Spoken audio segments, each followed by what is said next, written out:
कार्यालय में बड़ी संख्या में जैन समाज के लोग पहुंचे। साथ ही इस दौरान पूर्व राज्य मंत्री शरद जैन भी उपस्थित रहे। पुलिस अधीक्षक से मुलाकात करते हुए उन्होंने कार्रवाई की मांग की है।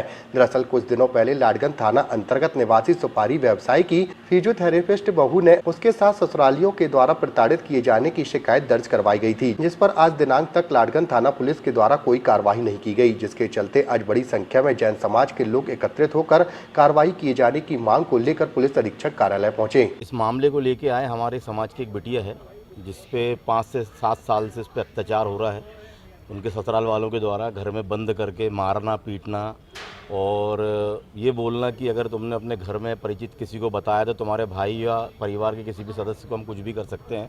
उसके हिसाब से हम इसलिए यहाँ पर आए हैं पुलिस अधीक्षक महोदय के द्वारा के पास कि ये 1 तारीख को उनके पास लाड़गंज थाने में की गई कंप्लेंट, जो आज तक पीड़ित के पक्ष में जिनने ये कृत्य किया है, मारा पीटा और प्रताड़ना दी है, उनके विरोध में अभी तक कोई ऐसी उचित कार्रवाई नहीं हुई है। ये 1 तारीख से अभी तक, तो हमने कल लाड़गंज थाने भी टीआई साहब के पास गए थे, वो नहीं थी वहाँ, उनको वहाँ बुला के सब चीज़ बताई, क्योंकि हम ये चाह रहे थे कि जो इस तरीके के इस परिवार ने कृत्य किया है उसके ऊपर ऐसी कार्रवाई हो कि कम से कम घर में दबिश दी जाए, उनको उठा के लाए। इस तरीके से कार्रवाई के लिए हम एसपी साहब के पास आए हैं कि उचित कार्रवाई करें। घर पे वो नहीं मिल रहे हैं, फरार। ये भी इस मामले में इंक्वायरी की तो पड़ोसी को कहना है कि ताला बाहर से लगाया गया है, बाकी परिवार पूरा अंदर है। और एक विडंबना ये भी है कि जिस परिवार पे ये आरोप लगाया गया, जिसने ये कुंठित कार्य किया है, उनकी दुकान लाड़गंज थाने के जस्ट सामने है। दुकान कल भी खुली थी, परंतु पुलिस विभाग ने दुकान में भी दबिश नहीं दी। बच्ची का कहना है उसके ऊपर इसके पहले भी उन्होंने एक दो बार और अटैक किया है, तब उन्होंने कार्रवाई, कभी भी कार्रवाई नहीं। कार्रवाई इसलिए नहीं हो पाई होगी क्योंकि बच्ची ने परिवार वालों को किसी को कुछ बताया नहीं। वो चाह रही थी कि जैसा चल रहा धीरे धीरे सही हो जाएगा, परंतु जब अत्याचार की परिसीमा बढ़ी तो फिर उससे सहन नहीं हुआ, तो उसने अपनी 2-4 फोटो अपने भाई को और मामा को भेजी। तो भाई और मामा जब जागृत हुए तो फिर उनके घर जाके उस बच्ची को वापस लेके आए। वो बच्ची को लेके आए, उस स्थिति में बच्ची चलने लायक भी नहीं थी। फिर उसको सीधे थाने ले गए, विक्टोरिया ले गए। विक्टोरिया में 2 दिन एडमिट रहे। विक्टोरिया वालों ने फिर उसको मेडिकल रेफ़र किया। मेडिकल में भी कोई उचित व्यवस्था नहीं हुई, तो फिर उसको बॉम्बे हॉस्पिटल में एडमिट किया परिवार वालों ने।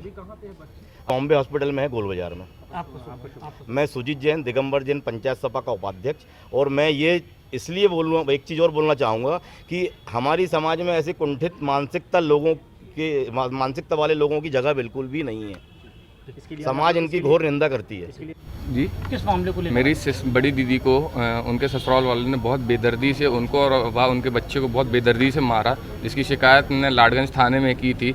उसी विषय में हम एसपी ऑफिस में आए हैं आज। किन किन लोगों ने मारपीट की? उनके हस्बैंड ने, उनकी सासू माँ ने, उनकी दोनों विपुल जैन उनके हस्बैंड का नाम है, सासू माँ का नाम श्रीमती कमला जैन और सरिता जैन उनकी ननंद और संध्या जैन उनकी ननंद। इनके विवाह को कितने वर्ष हो गए? इनके विवाह को लगभग 5 साल के आसपास होने को आ रहा है। 5 या 7 साल। न्याय चाहते हैं कि जो दीदी के साथ और उनके बच्चे के साथ हुआ, पीड़ित उनको जिनने किया उनको दोषियों को सजा मिलनी चाहिए। आपका नाम? मेरा नाम प्रतीक जैन है।